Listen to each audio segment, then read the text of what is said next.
Assalamualaikum warahmatullahi wabarakatuh. Alhamdulillah kita sudah sampai di bab 2 yaitu struktur atom. Nah, pada mata pelajaran kimia specifically dari kelas 10, 11, 12 itu kalian pasti bahasnya atom lagi ya. Jadi jangan aneh nanti. Harus yang benar-benar kuasai ini materi dasar sekali ya di IPA. Nah, perkembangan teori atom. Jadi atom itu apa sih? Jadi dari tahun ke tahun pada zamannya atom itu ternyata bentuknya berubah seiring dengan pemahaman para ilmuwan yang menemukannya ya. Dari kan mungkin ilmuwan pertama ini basic dasarnya yang menemukan atom, dikembangkan lagi ilmuwan kedua, ilmuwan keempat, dan sampai saat ini atom masih yang kita ketahui ini bentuknya ya, yang paling kompleks. Nah, si Dalton ini menemukan atom paling sederhana ya. Dia mengamati ketika itu dia di pantai, dia sedang mengamati butiran-butiran pasir. Kok ini pasir bentuknya seperti ini ya? Gimana sih kalau kita memegang pasir itu hampa? Ini kayaknya gak mungkin deh hampa deh. Kayaknya ruang hampa ini ada yang ngisi ini gitu. Ini makanya dia filosofinya menemukan atom tuh dari mengamati butiran-butiran pasir. Si Dalton tuh. Nah, si Demokritus. Si Demokritus ya, bukan si Dalton ya. Ini salah ini. Kok bisa salah ya di gambar ya? Si Demokritus yang mengamati butiran pasir. Ini dia mengamati butiran pasir, terus dia menemukan ruang hampa. Di dalam materi tersebut ternyata dia menyimpulkan bahwa dia itu atom ya. Si Demokritus dia mengatakan bahwa semua materi tersusun atas partikel yang sangat kecil yang disebut atom. Semua materi di sini, semua benda atau semua hal, misalkan di sekeliling kita ada meja atau apa, itu atom ya. Banyak sekali atom, bahkan ketika saya membuat titik ini ribuan atom ini ya tersusunnya ya. Nah, kenapa dia bisa menyimpulkan semua materi tersusun atas partikel disebut atom? Nah, ternyata teorinya itu bunyinya gini. Ada beberapa, dia membagi menjadi 5 bagian. Yang pertama, bagian terkecil penyusun materi disebut atom. Jadi sekecil, filosofinya kan dia pasir, sekecil butiran pasir ternyata di dalamnya masih ada bagian lagi, disebutnya dia atom ya. Atom dianggap ada dan tidak bergerak dalam ruangan kosong ya. Jadi dia itu sebagai ilmuwan pertama yang menemukan atom, mengemukakan bahwa atom itu nggak bergerak, diem aja gitu di dalam materi tersebut. Kemudian atom bersifat homogen, tidak dapat dipecah. Misalkan di sini ada satu atom, misalkan saya punya atom karbon. Atom karbon itu satu, atomnya ya udah satu aja gitu menurut dia. Yang keempat, atom-atom yang berbeda memiliki ukuran yang berbeda. Misalkan atom C1 dan atom C2 ini pasti ukurannya dia berbeda ya. Makin banyak atom makin beda lagi.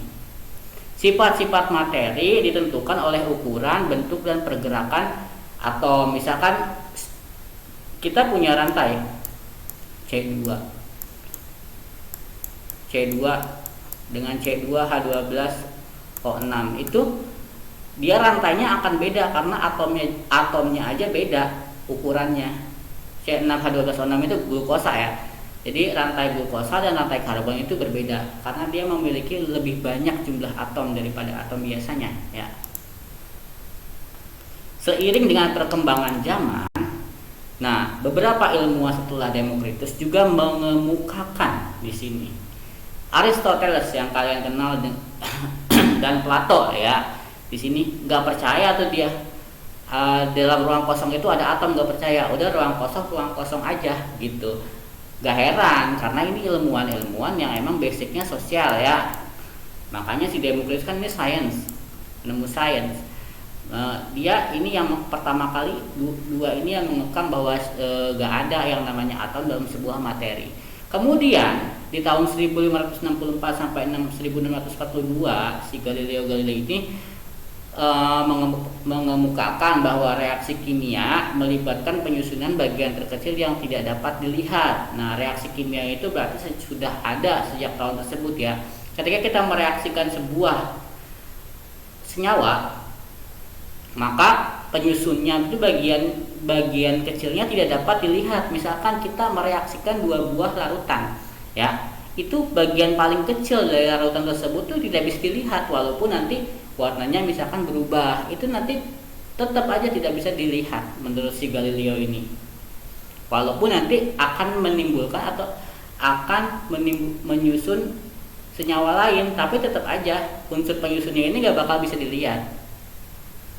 Si Francis Bacon pada 1561 sampai 1627 dia mengemukakan bahwa panas dapat merupakan pergerakan partikel-partikel kecil yang menyebabkan panas itu, jadi dia ada partikelnya ya.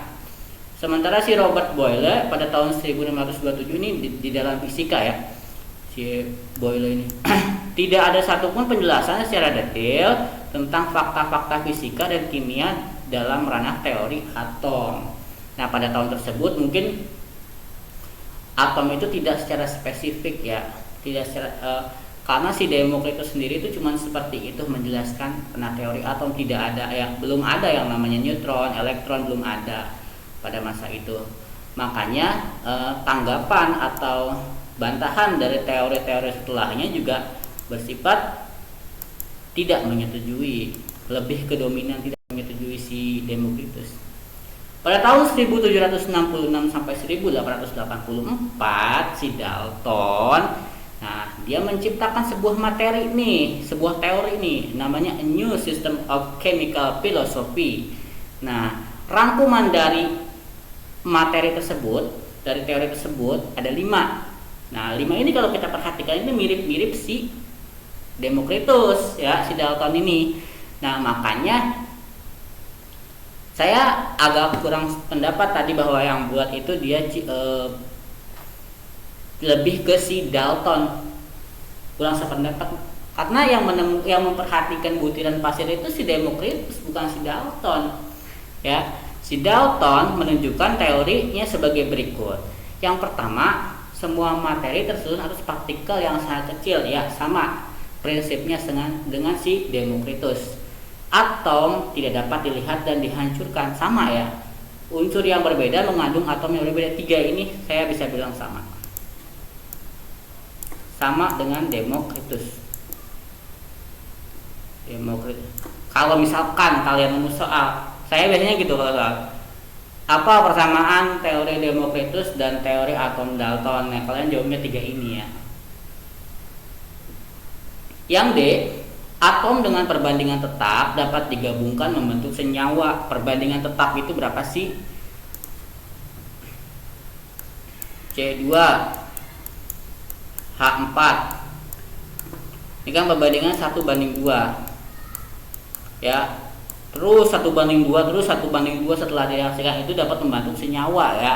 Perbandingannya tetap terus, tidak sekalinya genap terus, sekalinya ganjil terus, itu perbandingan tetap. Atom suatu unsur tidak dapat berubah menjadi atom unsur lain akibat reaksi kimia ya. Walaupun dia direaksikan, si atom tersebut misalkan karbon atau jangan karbon, yang cair apa sih? Yang cair itu NaOH misalkan, NaOH. Ketika direaksikan akan tetap ada si unsur Na-nya dan ada si unsur OH-nya. Makanya kalau kita belajar reaksi kimia, sebenarnya penggabungan dari unsur-unsur tersebut akan menjadi unsur-unsur lain yang merupakan basicnya si unsur itu sendiri gitu. Tetap ada Na-nya, tetap ada OH-nya. Misalkan kita paling sederhana dah reaksi yang kita tahu, NaCl, Na tambah Cl sama dengan NaCl. Nah, ini kan tidak dapat berubah menjadi atom unsur lain ya.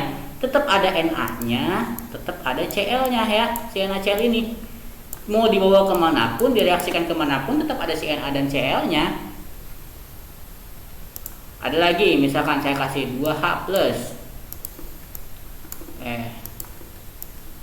2H plus tambah SO4 2 min. Kalau kalian bingung, nanti kita belajar reaksi kimia ya nanti. Ini jadi H2SO4 ya. Tetap ada H-nya, tetap ada S-nya, tetap ada O-nya ya. Tidak dapat berubah walaupun direaksikan gitu.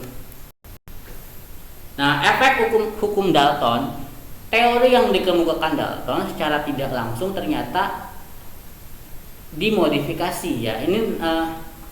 Ini bukan hukum murninya si Dalton, cuman penemu ini mengadopsi atau merecycle disebutnya ya. Ini kan Lavoisier ya, Lavoisier penemunya. Si Proust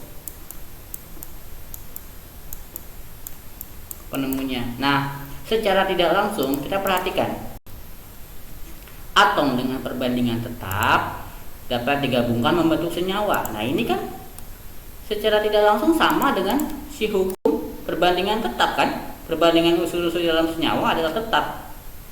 Sama kan? Atom suatu unsur tidak dapat berubah menjadi unsur lain. Sama dengan hukum konservasi massa. Massa sebelum reaksi sudah sama. Ya. Ternyata ini si Lavoisier dan si Proust ini merecycle si teori si Dalton ini, dia kemukakan ulang ya, uji ulang, dapatlah hukum ini, dua ini. Ini bukan bikinnya si Dalton, cuman basicnya dari Dalton. Makanya saya tulisnya efek hukum Dalton di sini. Oke, untuk perkembangan teori atom, basicnya itu dulu. Supaya kalian paham nanti ketika masuk ke proton, neutron, elektron gitu. Karena kalau kita bicara atom banyak banget ya yang dibahas ya. Ini nanti berapa pertemuan ya. Tidak ada tugas untuk ini karena ini hanya pengantar saja.